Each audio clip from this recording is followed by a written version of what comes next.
उत्तराखंड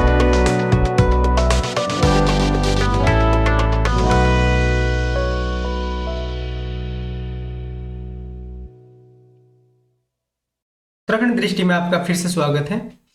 आज का हमारा सेशन है उत्तराखंड प्रैक्टिस सेट 2। इससे पहले हमने उत्तराखंड प्रैक्टिस सेट 1 को सॉल्व किया था। तो आगामी परीक्षा पुलिस कांस्टेबल पटवारी लेखपाल से संबंधित हमारा यह सेशन बहुत ही महत्वपूर्ण रहने वाला है। आइए शुरुआत करते हैं सेशन की और देखते हैं आज के सेशन का पहला प्रश्न।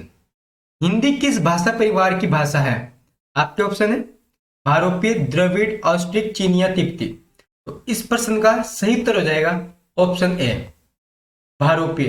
तो हिंदी किस भाषा परिवार की भाषा है? भारोपीय परिवार की। तो प्रश्न नंबर 1 का ऑप्शन ए सही हो जाएगा, भारोपीय। प्रश्न नंबर 2 को देखते हैं। हिंदी वर्णमाला में अयोगवाह वर्ण कौन से हैं? तो आपको बता दें आपके ऑप्शन है, तो इनमें से कौन से अयोगवाह वर्ण है? तो इस प्रश्न का सही उत्तर हो जाएगा ऑप्शन डी, अंग और अंग। तो ये दोनों ही वर्ण कौन से? अयोगवाह। प्रश्न नंबर 3 को देखते हैं। अक्षय ध्वनि किसके अंतर्गत आती है? आपके ऑप्शन है मूल स्वर, घोष वर्ण, ऑप्शन सी संयुक्त व्यंजन या फिर अंतस्थ व्यंजन। तो अक्षय की जो ध्वनि आती है वो किसके अंतर्गत आती है? संयुक्त व्यंजन के अंतर्गत। तो ऑप्शन सी इसका सही हो जाएगा। नेक्स्ट प्रश्न देखते हैं। शुद्ध वर्तनी का चयन कीजिए। आपको देखना है इनमें से कौन सा शब्द शुद्ध है। तो इस प्रश्न का सही उत्तर हो जाएगा ऑप्शन ए, युधिष्ठिर। तो युधिष्ठिर शब्द क्या हो जाएगा? शुद्ध हो जाएगा इसमें। प्रश्न नंबर 5 को देखते हैं। सदैव में प्रयुक्त संधि का नाम क्या है? यानी कि जो सदैव शब्द है इसमें कौन सी संधि है? व्यंजन संधि, स्वर संधि, विसर्ग संधि या फिर इनमें से कोई नहीं। तो इस प्रश्न का सही उत्तर हो जाएगा ऑप्शन ए। तो इसमें कौन सी संधि है? व्यंजन संधि। प्रश्न नंबर 6 को देखते हैं। सावधानी शब्द में प्रयुक्त प्रत्यय कौन सा है? तो आपको बताना है जो सावधानी शब्द है, सावधानी, इसमें कौन सा प्रत्यय लगा हुआ है। तो इस प्रश्न का सही उत्तर हो जाएगा ऑप्शन ए, ई। तो इसमें कौन सा प्रत्यय लगा है? ई। प्रश्न नंबर 7 को देखते हैं। समास का शताब्दी अर्थ क्या होता है? तो समास का जो शताब्दी अर्थ क्या होता है? आपके ऑप्शन है विग्रह, संक्षेप, विस्तार, विच्छेद। इस प्रश्न का सही उत्तर हो जाएगा ऑप्शन बी, संक्षेप। तो समास शब्द का शताब्दी अर्थ होता है संक्षेप। प्रश्न नंबर 8 को देखते हैं। निम्नलिखित में कौन सा शब्द तत्सम है? आपके ऑप्शन है उद्गम, खेत, कोट, अजीब। तो इस प्रश्न का सही उत्तर हो जाएगा ऑप्शन ए, उद्गम। तो उद्गम जो शब्द है वह क्या है? तत्सम शब्द है। प्रश्न नंबर 9 को देखते हैं। लोटा शब्द। तो लोटा शब्द क्या है? लोटा शब्द कौन सा है? तत्सम है, तद्भव, देशज, विदेशज। तो लोटा जो शब्द है ये कौन सा शब्द है? देशज शब्द। तो प्रश्न नंबर 9 का ऑप्शन सी हो जाएगा। प्रश्न नंबर 10 को देखते हैं। कौन सा शब्द क्रिया विशेषण है? तेज, पहला, बुद्धिमान या फिर ऑप्शन डी, मीठा। तो इस प्रश्न में सही उत्तर हो जाएगा इसका ऑप्शन ए, तेज। तो तेज जो शब्द है वे क्या है? क्रिया विशेषण। प्रश्न नंबर 11 को देखते हैं। भागीरथी का पर्यायवाची शब्द है। तो भागीरथी का पर्यायवाची शब्द कौन सा है? सरिता, गंगा, यमुना, निर्झरिणी। तो इस प्रश्न का सही उत्तर हो जाएगा ऑप्शन बी, जो भागीरथी का जो पर्यायवाची शब्द कौन सा है? गंगा। प्रश्न नंबर 12 को देखते हैं। जो देखने में प्रिय लगता हो, समदर्शी, प्रियदर्शी, प्रिय पात्र, दर्शन प्रिय। तो इस प्रश्न का सही उत्तर हो जाएगा ऑप्शन बी, प्रियदर्शी। यानी कि जो देखने में प्रिय लगता हो उसे क्या कहते हैं? प्रियदर्शी। तो प्रश्न नंबर 12 का ऑप्शन बी सही हो जाएगा। प्रश्न नंबर 13 को देखते हैं। उसने कहा कि मैं घर जाऊंगा। उसने कहा कि मैं घर जाऊंगा। इसमें बताना है आपको कौन सा वाक्य? सरल वाक्य, संयुक्त वाक्य, मिश्र वाक्य या फिर प्रश्नवाचक वाक्य। तो इस प्रश्न का सही उत्तर हो जाएगा ऑप्शन सी। ये कौन सा वाक्य है? मिश्र वाक्य। उसने कहा कि मैं घर जाऊंगा कौन सा वाक्य है? मिश्र वाक्य। प्रश्न नंबर 14 को देखते हैं। 19-20 होना मुहावरे का अर्थ है। आपके ऑप्शन है बहुत कम अंतर होना, ऑप्शन बी बहुत अंतर होना या फिर हिसाब जोड़ना, ऑप्शन डी भाग जाना।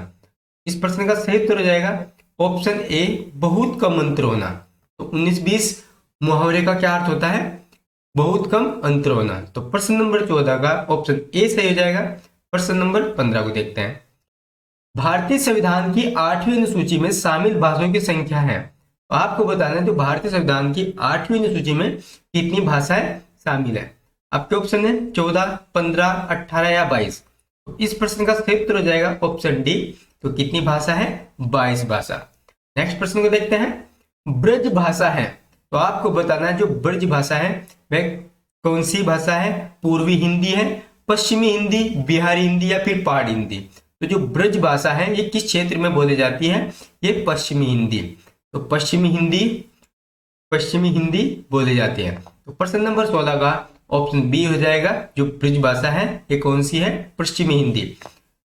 प्रश्न नंबर 17 को देखते हैं। संचार का मूल उद्देश्य क्या है? यानी संचार करने का मूल उद्देश्य क्या होता है? आपके ऑप्शन है सूचित करने के लिए, सुधार करने के लिए, पुष्टि करने के लिए या फिर ऑप्शन डी बनाने के लिए? तो इस प्रश्न का सही उत्तर हो जाएगा ऑप्शन ए, सूचित करने के लिए। यानी कम्युनिकेशन का जो मुख्य उद्देश्य होता है वह सूचना देने के लिए होता है, यानी सूचित करने के लिए। तो प्रश्न नंबर 17 का ऑप्शन ए सही हो जाएगा, सूचित करने के लिए। प्रश्न नंबर 18 को देखते हैं। सूर्य शब्द का स्त्रीलिंग क्या होगा? तो जो सूर्य शब्द है इसका स्त्रीलिंग क्या होगा? सूर्याणी, सूर्या, सूर्याई या फिर सूर्यो? तो इस प्रश्न का सही उत्तर हो जाएगा ऑप्शन बी, सूर्या। तो सूर्य शब्द का जो स्त्रीलिंग शब्द कौन सा होगा? सूर्या। तो प्रश्न नंबर 18 का ऑप्शन बी सही हो जाएगा।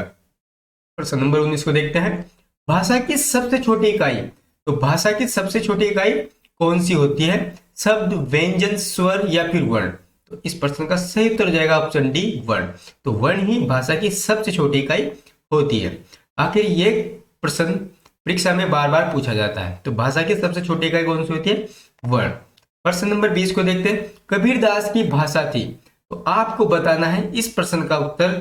आपको कमेंट बॉक्स में बताना है कि कबीरदास की जो भाषा थी वह कौन सी थी। आपके ऑप्शन है ब्रज भाषा, कन्नौजी, सदुकड़ी या फिर खड़ी बोली? तो आपको इसका उत्तर कमेंट बॉक्स में जरूर बताना है। नेक्स्ट प्रश्न को देखते हैं। प्रश्न नंबर, अब हमारा उत्तराखंड की प्रश्न तोड़ी शुरू हो जाती है। यानी कि हिंदी के जो हमारे 20 प्रश्न थे वो कंप्लीट हो चुके हैं और जो हमारे उत्तराखंड से संबंधित जो प्रश्न पूछे जाते हैं वह कितने हैं? 40 प्रश्न। तो आइए शुरुआत करते हैं इन प्रश्नों की। तो प्रश्न नंबर 21। प्रश्न नंबर 21 क्या है? महाभारत काल में कुणिद नरेश सुबाहु की राजधानी थी। तो जो कुणिद जो नरेश थे सुबाहु की राजधानी कौन सी थी? आपके ऑप्शन है श्रीनगर, काशीपुर, कालसी या फिर इनमें से कोई नहीं? तो इस प्रश्न का सही उत्तर हो जाएगा ऑप्शन ए, श्रीनगर। तो महाभारत काल में कुणिद जो नरेश थे सुबाहु, तो उनकी राजधानी कौन सी थी? श्रीनगर। तो प्रश्न नंबर 21 का ऑप्शन ए सही हो जाएगा। प्रश्न नंबर 22 को देखते हैं। वर्तमान उत्तरकाशी, जो वर्तमान उत्तरकाशी जनपद है इसका प्राचीन नाम क्या था? तो इसका प्राचीन नाम क्या था? आपके ऑप्शन है बाड़ाहाट, गोविशाण, कुब्जा, बर्मक या फिर ज्योतिषपुर? तो इस प्रश्न का सही उत्तर हो जाएगा ऑप्शन ए, बाड़ाहाट। तो वर्तमान जो उत्तरकाशी जनपद है इसका जो प्राचीन नाम था क्या था? बाड़ाहाट। तो प्रश्न नंबर 22 का ऑप्शन ए सही हो जाएगा। प्रश्न नंबर 23 को देखते हैं। कुणिद वंश का सबसे शक्तिशाली शासक था। बहुत ही इंपॉर्टेंट प्रश्न है, आपको बताना है कुणिद वंश का जो सबसे शक्तिशाली शासक था वह कौन सा था? आपके ऑप्शन है बसंत देव, अमोघ भूति, त्रिभुवन राज या फिर ऑप्शन डी, बलभूति? तो इस प्रश्न का सही उत्तर हो जाएगा ऑप्शन बी, अमोघ भूति। जो अमोघ भूति था वह कुणिद वंश का सबसे शक्तिशाली शासक था। तो प्रश्न नंबर 23 का ऑप्शन बी सही हो जाएगा, अमोघ भूति। नेक्स्ट प्रश्न को देखते हैं। प्रश्न नंबर 24। प्रथम चंद राजा जिसने गढ़वाल पर आक्रमण किया था। तो आपको बताना है कि प्रथम चंद राजा जिसने गढ़वाल पर आक्रमण किया था। आपके ऑप्शन है लक्ष्मीचंद, कीर्तिचंद, देवीचंद या फिर सोमचंद? तो इस प्रश्न का सही उत्तर हो जाएगा ऑप्शन बी, कीर्तिचंद। तो प्रथम चंद राजा था कीर्तिचंद जिसने गढ़वाल पर आक्रमण किया था। तो प्रश्न नंबर 24 का ऑप्शन बी सही हो जाएगा। नेक्स्ट प्रश्न को देखते हैं। प्रश्न नंबर 25। लाल मंडी किले को फोर्ट म्योरा नाम किसने दिया था? आपके ऑप्शन है William Tell, Colonel Gardner, Wicket, Walton? तो इस प्रश्न का जो सही उत्तर हो जाएगा ऑप्शन बी, कर्नल गार्डनर। तो गार्डनर ने ही लाल मंडी किले को क्या नाम दिया था? फोर्ट म्योरा नाम दिया था। अक्सर ये क्वेश्चन भी एग्जाम में पूछा जाता है, तो बहुत ही इंपॉर्टेंट प्रश्न है। पुलिस कांस्टेबल की परीक्षा में आने की बहुत ही संभावना है। तो लाल मंडी किले को जो फोर्ट म्योरा नाम जो दिया था वे किसने दिया था? कर्नल गार्डनर ने। प्रश्न नंबर 26 को देखते हैं। उत्तराखंड में निम्न में से किसे अंतिम राजा माना जाता है? तो उत्तराखंड में निम्न में से किसे अंतिम राजा माना जाता है? आपके ऑप्शन है हर्षदेव जोशी, प्रद्युमन शाह, सुदर्शन शाह या फिर नरेंद्र शाह। तो इस प्रश्न का सही उत्तर हो जाएगा ऑप्शन बी, प्रद्युमन शाह। तो जो प्रद्युमन शाह को उत्तराखंड में अंतिम राजा माना जाता है। तो प्रश्न नंबर 26 का ऑप्शन बी सही हो जाएगा। नेक्स्ट प्रश्न को देखते हैं, प्रश्न नंबर 27। गढ़वाल के इतिहास में नागकटी रानी के नाम से किसे जाना जाता है? तो गढ़वाल के इतिहास में आपको बताना है कि नागकटी रानी के नाम से किसे जाना जाता है। आपके ऑप्शन है रानी गुलेरिया, रानी कर्णावती, टीलू रोतेली या फिर रानी कमलेंदुमती। तो इस प्रश्न का सही उत्तर हो जाएगा ऑप्शन बी। तो रानी कर्णावती को ही नागकटी रानी के नाम से जाना जाता है। प्रश्न नंबर 28 को देखते हैं। गोरखा काल में लोगों को सेवा के बदले भूमि दी जाती थी, जिसे कहा जाता था। आपके ऑप्शन है मानाचोल, विष्णुप्रीत, सीता भूमि या फिर उपरोक्त में से कोई नहीं। तो इस प्रश्न का सही उत्तर हो जाएगा ऑप्शन ए, मानाचोल। यानी कि जो गोरखा काल में जो लोगों को सेवा के बदले जो भूमि दी जाती थी, उस भूमि को क्या कहा जाता था? मानाचोल। तो प्रश्न नंबर 28 का ऑप्शन ए सही हो जाएगा। नेक्स्ट प्रश्न को देखते हैं, प्रश्न नंबर 29। गोरखाओं का पहला सूबेदार था, वह पहला भूमि बंदोबस्त किया था। यानी कि जो गोरखाओं का जो पहला सूबेदार था, उसी ने ही क्या किया था? पहला भूमि बंदोबस्त किया था। तो वह कौन था? आपके ऑप्शन है जोगामल शाह, रण बहादुर थापा, बल बहादुर थापा या फिर रक्षमल। तो इस प्रश्न का जो सही उत्तर हो जाएगा ऑप्शन ए, जोगामल शाह। तो इस प्रश्न का सही उत्तर हो जाएगा ऑप्शन ए, जोगामल शाह। ये क्या था? गोरखाओं का पहला सूबेदार था, जिसने भूमि बंदोबस्त को किया था। प्रश्न नंबर 30 को देखते हैं। 1815 ईस्वी में कुमाऊं का पहला कमिश्नर, कुमाऊं का पहला कमिश्नर किसे नियुक्त किया गया था? आपके ऑप्शन है ई गार्डनर, विलियम ट्रेल, जॉर्ज गोबन या फिर गिलिन। तो इस प्रश्न का जो सही उत्तर हो जाएगा ये हो जाएगा ऑप्शन ए, ई गार्डनर। तो जो कुमाऊं का जो पहला कमिश्नर था वह कौन था? ई गार्डनर। ये भी एग्जाम की दृष्टि से बहुत ही महत्वपूर्ण प्रश्न है, जिसकी आने की बहुत ही ज्यादा संभावना है। तो जो हमारे 1815 ईस्वी में कुमाऊं का जो पहला कमिश्नर था वह कौन था? ई गार्डनर। नेक्स्ट प्रश्न को देखते हैं, प्रश्न नंबर 31। वर्ष 1947 में देहरादून से शुरू हुआ समाचार पत्र, तो वह कौन सा समाचार पत्र था जो देहरादून से शुरू हुआ था? तो इस प्रश्न का आपको उत्तर बताना है। आपके ऑप्शन है युगवाणी, कर्मभूमि, शक्ति या फिर तरुण कुमाऊं। तो इस प्रश्न का सही उत्तर हो जाएगा ऑप्शन ए, युगवाणी। तो युगवाणी में समाचार पत्र था जो देहरादून से शुरू किया गया था। और कब किया गया था? 1947 ईस्वी में। प्रश्न नंबर 31 को देखते हैं। कुमाऊं परिषद का प्रथम अधिवेशन किस वर्ष हुआ था? आपके ऑप्शन है 1916, 1917, 1926 या फिर 1918। इस प्रश्न का सही उत्तर हो जाएगा ऑप्शन बी, 1917। तो कुमाऊं परिषद का जो अधिवेशन हुआ था प्रथम, वह कब हुआ था? 1917 में। और यदि मैं बात करूं कुमाऊं परिषद का जो गठन कब किया गया था? 1916 में। परिषद का गठन हुआ था 1916 में, और जो उसका प्रथम अधिवेशन किया गया था 1917, और फिर दूसरा अधिवेशन 1918 में। तो कुमाऊं परिषद से भी एक क्वेश्चन जरूर पूछा जाता है, तो आपको कुमाऊं परिषद के बारे में भी जानना बहुत ही जरूरी है। हमने इस पे एक स्पेशल वीडियो बना रखी है उत्तराखंड दृष्टि में, जो कि कुमाऊं परिषद से संबंधित है। वो पूरा टॉपिक हमारा कुमाऊं परिषद से ही संबंधित है। तो यदि आपने वह वीडियो नहीं देखा है तो आप उत्तराखंड दृष्टि के चैनल पर जाकर उस वीडियो को देख सकते हैं। नेक्स्ट प्रश्न को देखते हैं, प्रश्न नंबर 33। उत्तराखंड क्रांति दल की स्थापना किसके नेतृत्व में हुई थी? आपके ऑप्शन है डीबी दत्त, डीडी पंत या फिर इंद्र सिंह नियाल, फिर कालू मेहरा। तो इस प्रश्न का सही उत्तर हो जाएगा डीडी पंत। यानी उत्तराखंड क्रांति दल की जो स्थापना की गई थी वह किसने की थी? देवी दत्त पंत द्वारा। तो डीडी पंत का जो फुल फॉर्म है वे क्या है? देवी दत्त पंत। तो प्रश्न नंबर 33 का ऑप्शन बी सही हो जाएगा। नेक्स्ट प्रश्न को देखते हैं। इस आंदोलन में केवल अविवाहित युवतियां ही शामिल होती है? आपके ऑप्शन है मैती आंदोलन, रक्षा सूत्र आंदोलन, चिपको आंदोलन, नमक आंदोलन। तो इस प्रश्न का सही उत्तर हो जाएगा ऑप्शन ए, मैती आंदोलन। यानी कि मैती आंदोलन कैसा आंदोलन है जिसमें केवल अविवाहित युवतियां ही शामिल होती है। तो प्रश्न नंबर 34 का ऑप्शन ए सही हो जाएगा। नेक्स्ट प्रश्न को देखते हैं। कुर्माचल केसरी नाम से किसे जाना जाता है?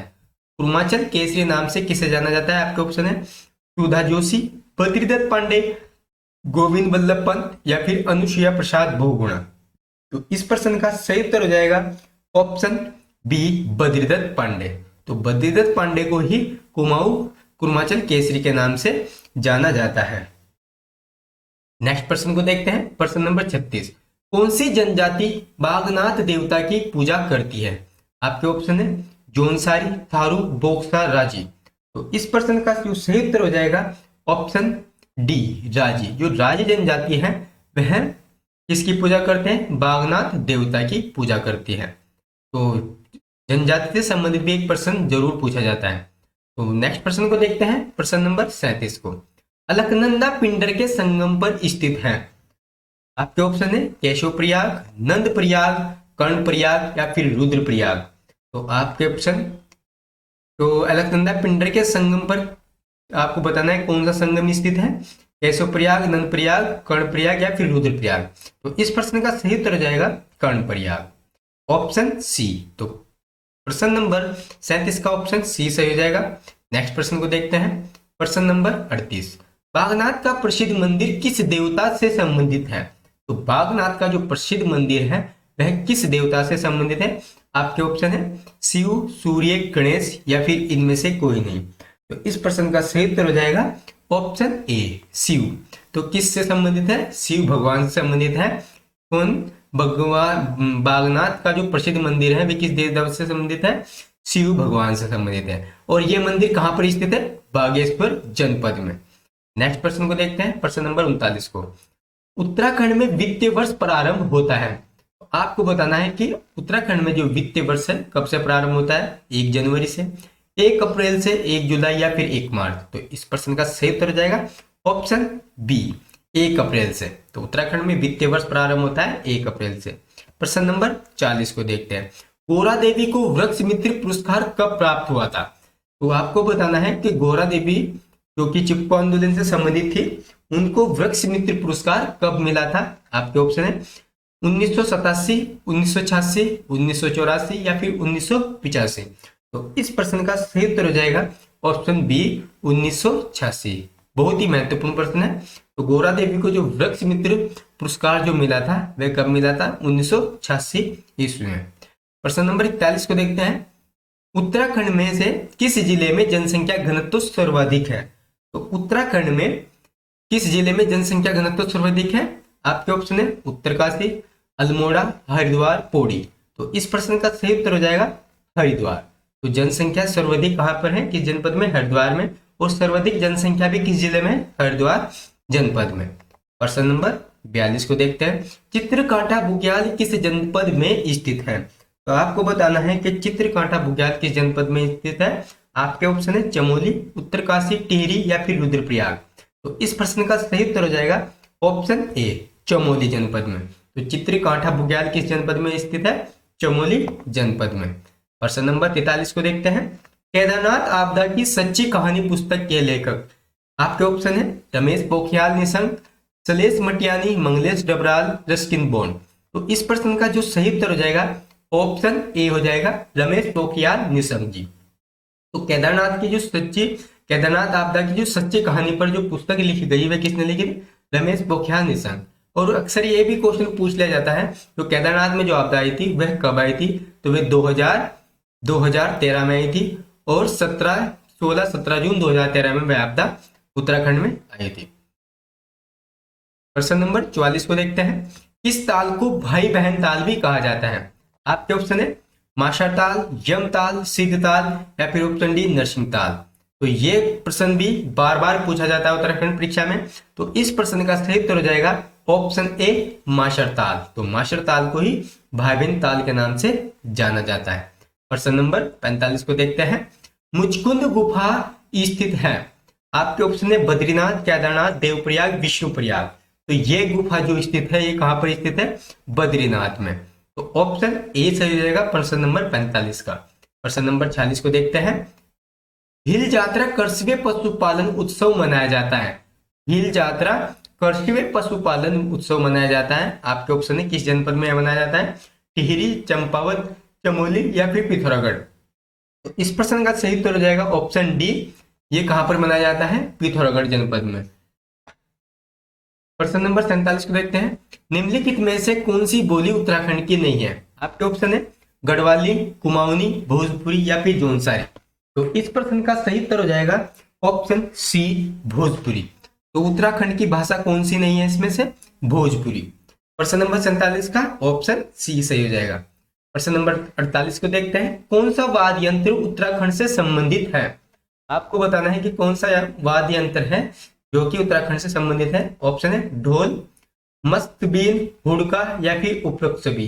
तो ये तीनों ही वाद्य यंत्र किससे संबंधित है? उत्तराखंड से। तो इस प्रश्न का सही उत्तर हो जाएगा ऑप्शन डी, उपरोक्त सभी। प्रश्न नंबर 49 को देखते हैं। उत्तराखंड में हिंदुस्तान मशीन टूल्स उद्योग कहां पर है? आपको बताना है कि उत्तराखंड में हिंदुस्तान मशीन टूल्स उद्योग कहां पर है। आपके ऑप्शन है हरिद्वार, कोटद्वार, देहरादून या फिर नैनीताल। तो इस प्रश्न का सही उत्तर हो जाएगा ऑप्शन डी, नैनीताल में। तो उत्तराखंड में HMT उद्योग कहां पर है? नैनीताल में। नेक्स्ट प्रश्न को देखते हैं, प्रश्न नंबर 50 को। भारतीय सर्वेक्षण विभाग का मुख्यालय स्थित है? आपके ऑप्शन है चंडीगढ़, नई दिल्ली, देहरादून या फिर हरिद्वार। तो उत्तराखंड में ये है भारतीय सर्वेक्षण विभाग स्थित है। तो आपको बताना है कि किस जनपद में है। आपके पास दो ही ऑप्शन बचते हैं उत्तराखंड से, देहरादून या फिर हरिद्वार। इसका जो मुख्यालय है यानी कि भारतीय सर्वेक्षण विभाग का जो मुख्यालय है वह कहां पर है? देहरादून में। देहरादून में। तो प्रश्न नंबर 50 का ऑप्शन सी सही हो जाएगा। नेक्स्ट प्रश्न को देखते हैं 51। उत्तरकाशी में स्थित वन गोविंद वन्यजीव विहार कब स्थापित किया गया था?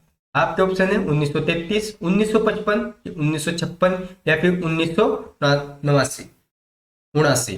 तो इस प्रश्न का सही उत्तर हो जाएगा ऑप्शन बी, 1955। तो यानी कि गोविंद वन्यजीव विहार के कब स्थापित किया गया था? 1955 में। तो प्रश्न नंबर 51 का ऑप्शन बी सही हो जाएगा। प्रश्न नंबर 52 को देखते हैं। कुमाऊं क्षेत्र में सिंचाई का सबसे प्रमुख साधन क्या है? तो कुमाऊं क्षेत्र में जो सिंचाई करने का जो प्रमुख साधन क्या है? आपके ऑप्शन है झील, नलकूप, नहर, कुआं। तो इस प्रश्न का सही उत्तर हो जाएगा ऑप्शन बी, नलकूप। तो कुमाऊं क्षेत्र में जो सिंचाई का प्रमुख साधन क्या है? नलकूप द्वारा वहां पर खेती की जाती है। नेक्स्ट प्रश्न को देखते हैं, प्रश्न नंबर 53। उत्तराखंड की सबसे बड़ी जल विद्युत परियोजना कौन सी है? आपके ऑप्शन है कोटली भेल, विष्णुप्रयाग, मनेरी भाली या फिर ऑप्शन डी, टिहरी जल विद्युत परियोजना। ये प्रश्न भी अक्सर एग्जाम में बार बार पूछा जाता है।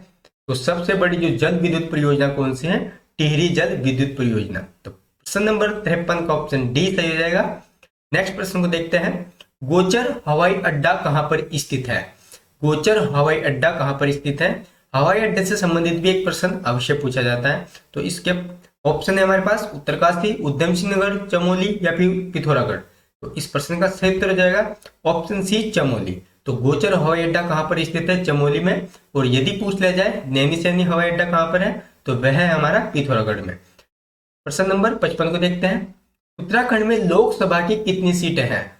तो आपके ऑप्शन है 5, ऑप्शन बी 70, ऑप्शन सी 3 या फिर ऑप्शन डी 13। तो आपको बताना है कि लोकसभा की कितनी सीट है उत्तराखंड में। तो लोकसभा की सीट है 5। तो ऑप्शन ए इसका सही हो जाएगा। तो लोकसभा की सीट कितनी है? 5। और राज्यसभा की कितनी सीट है? 3 सीट है।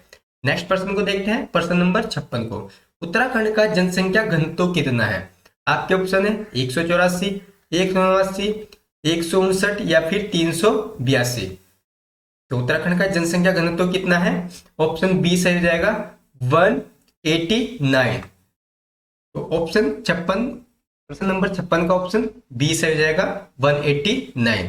ये क्या है? उत्तराखंड का जनसंख्या घनत्व। प्रश्न नंबर 57 को देखते हैं। राज्य विधानसभा की पहली महिला उपाध्यक्ष कौन थी? तो राज्य विधानसभा की जो पहली महिला उपाध्यक्ष कौन थी? आपके ऑप्शन है विजया बर्दवाल, अमृता रावत, वीना मेहराना या फिर संतोष यादव। तो इस प्रश्न का सही उत्तर जाएगा ऑप्शन ए, विजय बर्दवाल। राज्य विधानसभा की क्या थी? पहली उपाध्यक्ष थी, जो कि महिला उपाध्यक्ष थी। प्रश्न नंबर 58 को देखते हैं। उत्तराखंड की प्रथम महिला पुलिस महानिरीक्षक थी? आपके ऑप्शन है अशोक कांत शरण, कंचन चौधरी भट्टाचार्य, कंचन पंत, ज्योतिराव पांडे। तो इस प्रश्न का सही उत्तर हो जाएगा ऑप्शन बी, कंचन चौधरी भट्टाचार्य। ये क्या थी? उत्तराखंड की प्रथम महिला पुलिस महानिरीक्षक थी। तो प्रश्न नंबर 58 का ऑप्शन बी सही हो जाएगा, कंचन चौधरी भट्टाचार्य। प्रश्न नंबर 59 को देखते हैं।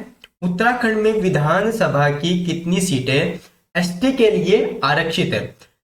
तो सीटों से संबंधित भी एक प्रश्न अवश्य पूछा जाता है। हमारा प्रश्न क्या है? उत्तराखंड में विधानसभा की कितनी सीटें एसटी के लिए आरक्षित है? आपके ऑप्शन है 15, 2, 13 या फिर 1। तो इस प्रश्न का सही उत्तर हो जाएगा ऑप्शन बी। तो जो एसटी के लिए जो आरक्षित सीट कितनी है? 2। और कौन कौन सी है? ये देहरादून, चक्राता और उधम सिंह नगर में हमारे एक नानक मत्ता। तो ये दोनों ही सीटें क्या है? एसटी के लिए आरक्षित रखी गई है। आज के सेशन का हमारा अंतिम प्रश्न है, वंदे मातरम योजना का संबंध निम्न में से किससे है? आपके ऑप्शन है भूतपूर्व सैनिकों से, ऑप्शन बी राज्य आंदोलनकारियों से, या फिर ऑप्शन सी गर्भवती महिलाओं से, या फिर ऑप्शन डी विकलांग जनों से। तो इस प्रश्न का सही उत्तर हो जाएगा ऑप्शन बी, ऑप्शन सी। तो इस प्रश्न का सही उत्तर हो जाएगा ऑप्शन सी, गर्भवती महिलाओं से। तो यानी कि वंदे मातरम योजना किससे संबंधित है? गर्भवती महिलाओं से। तो यदि उत्तराखंड दृष्टि का आपको यह प्रैक्टिस सेट अच्छा लगा है तो आप उत्तराखंड दृष्टि चैनल को लाइक एंड सब्सक्राइब जरूर कीजिए। आपसे फिर मुलाकात होगी एक नए प्रैक्टिस सेट के साथ। तब तक के लिए नमस्कार।